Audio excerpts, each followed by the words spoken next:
I am Anne Frank. I am Anne Frank from Ordinary People Change the World by Brad Meltzer, illustrated by Christopher Eliopoulos.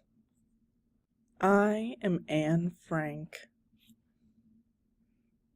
When I was born, my sister loved laughing at my big ears. Look, they're huge! I also had big eyes and the cutest smile. Oh, she's adorable. Look at her ears!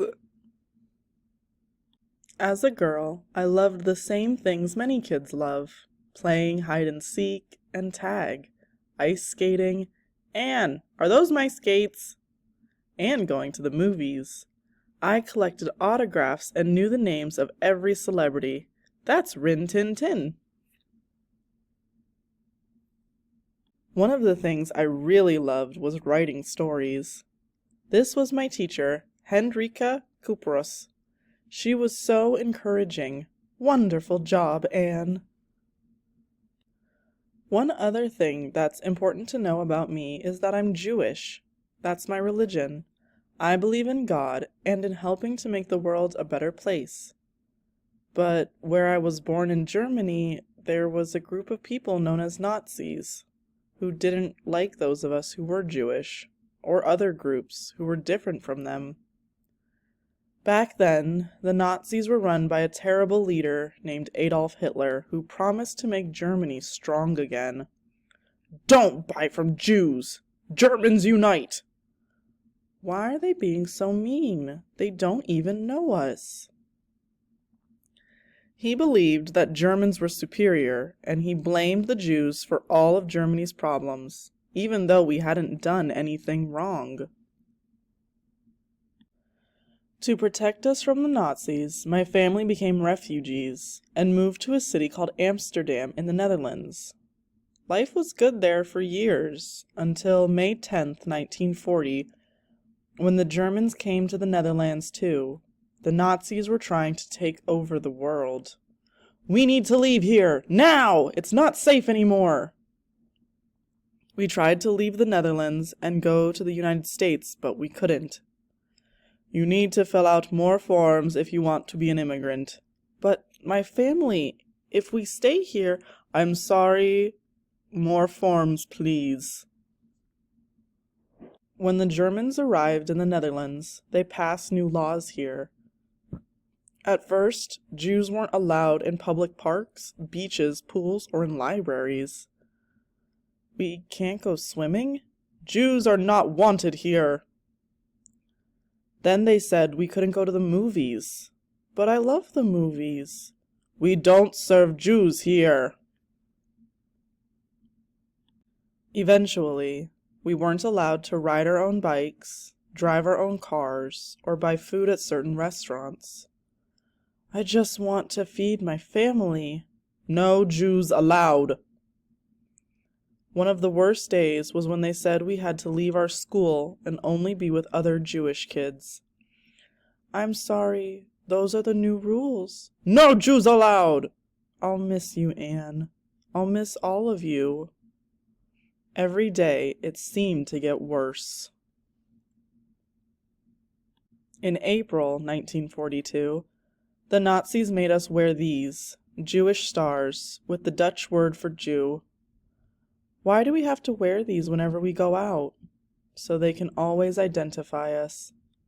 If we got caught outside without our star, we'd get into trouble. I know it sounds scary, but this isn't a story about fear. It's a story about hope. Even when bad things happen, there are good things all around. On Friday, June 12th, I woke up really early. It was my birthday. Every year, my parents put all my presents out on the table, and this year I couldn't wait for one particular gift. A diary. It had its own little lock. I love it. I started writing immediately. Dear Kitty. Kitty was the name I gave to my diary.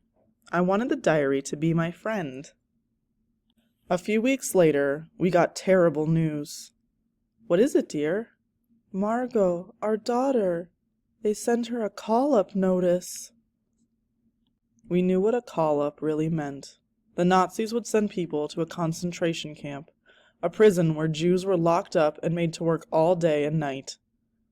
There was almost nothing to eat or drink. If you went there, escape was nearly impossible. My parents were running out of options. If we stayed, the Nazis would come for my sister.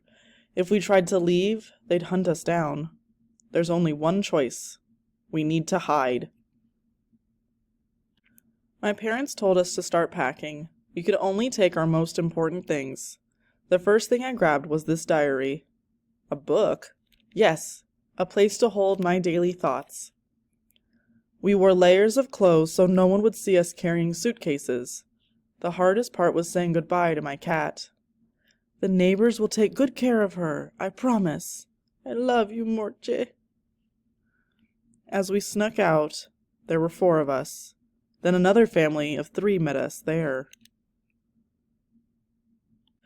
This was our hiding spot, a small area at the back of my father's office, a secret annex. The bookcase covered the entryway and could swing shut so no one would find us. Our hiding place has now become a true hiding place. Our new home was about the size of a 1-bedroom apartment for 7 of us. This was my parents' living room and bedroom. How are we all going to fit? We have the attic, the bookcase entrance, and this was for me and my sister. Upstairs was another room. It was a bedroom, kitchen, and living room all in one, for the Van Pels, the other Jewish family, hiding with us. Plus, there was a safe place for their son, Peter. Since there were still people working in Dad's old office, we spent our days up here on the higher floor so no one would hear us. It wasn't an easy place to live. There's no hot water. I know, make the best of it. And what do you mean we can't flush the toilet during the day? If you do, people will hear the noise and be arrested. Beans again? Shh, the workers downstairs will hear. Beans again? And beans tomorrow. During weekdays, we had to whisper. We could never talk in a normal voice. All the windows were covered, and since shoes were noisy on the wooden floors, we usually wore socks to be extra quiet. Shh! One wrong move and the Nazis might find us. It would have been easy to complain, but I decided to look at the bright side. It may be damp and lopsided, but there's probably not a more comfortable hiding place in all of Amsterdam. No, in all of Holland. To make it feel more normal, I decorated my walls with pictures of movie stars. My dad surprised me by bringing along my collection of magazines. To make everyone laugh, Peter and I would dress up. He wore his mom's dress, and I wore his suit. Ta-da! There was one big bright spot, though. The non-Jewish helpers who risked their own lives to protect us. This is Miepgeis. She'd bring us groceries and tell us what is happening in the world. Here's more food, and Anne, I got you a little present. This is Johannes Kleiman, who brought me my favorite books, including fairy tales and ones about real historical heroes. And that's Johann Voskuijl, who built the bookcase that hid us. And then Jan Gijs, Bep Voskuijl, and Victor Kugler. The Nazis threatened to punish anyone who helped the Jewish people, but these amazing people decided it was more important to do the right thing and help us. They weren't the only ones. This is my dentist, Fritz Pfeiffer. I know there are 7 of you, but he needs a place to hide too. He can stay. We'll make room. Our hiding spot was tiny, but when someone needs help, you can't turn away. We hid in the secret annex for 2 years and 1 month. I went to school here. I wanted to be a famous writer, to make an impact on people's lives. We took our school books with us. and the helpers would bring more. We studied every day until 12:30.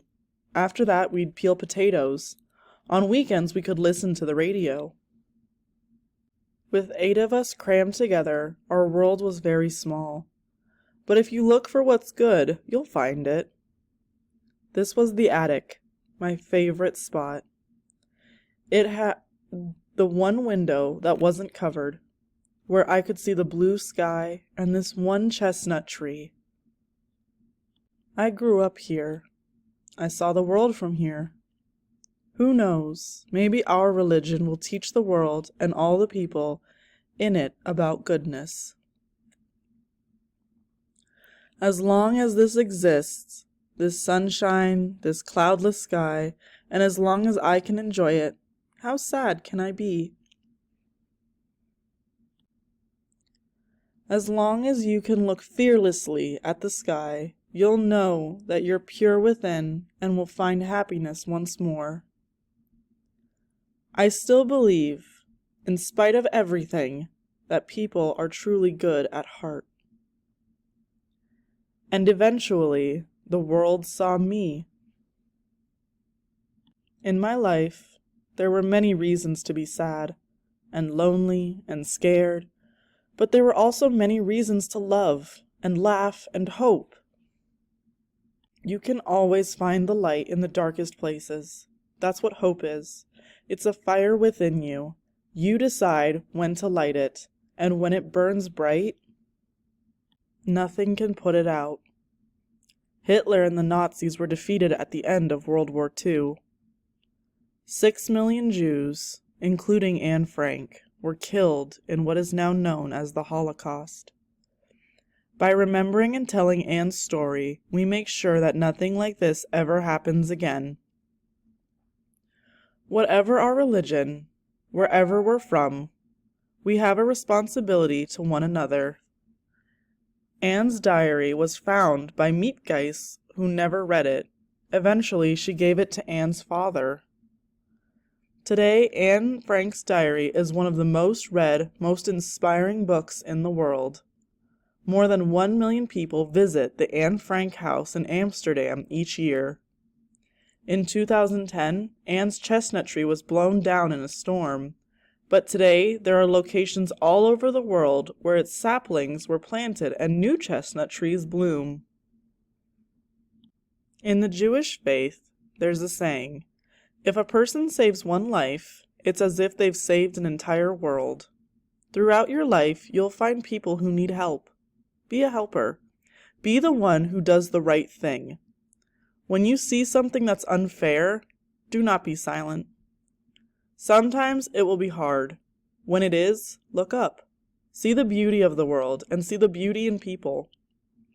Now you know my story, and I'm part of yours. Never forget, the world depends on it. I am Anne Frank, and I believe that people are truly good at heart. Think of all the beauty in yourself and in everything around you, and be happy. Anne Frank. Timeline. June 12, 1929, born in Frankfurt. 1933, Adolf Hitler and the Nazis come to power. 1934, moves to Amsterdam. 1939, World War II begins. 1942, Jews in the Netherlands forced to wear yellow stars. 1942, receives first diary. 1942, begins hiding in the secret annex. 1944, everyone in the secret annex is found. 1945, Anne and Margot die in Bergen-Belsen concentration camp. 1945, World War II ends.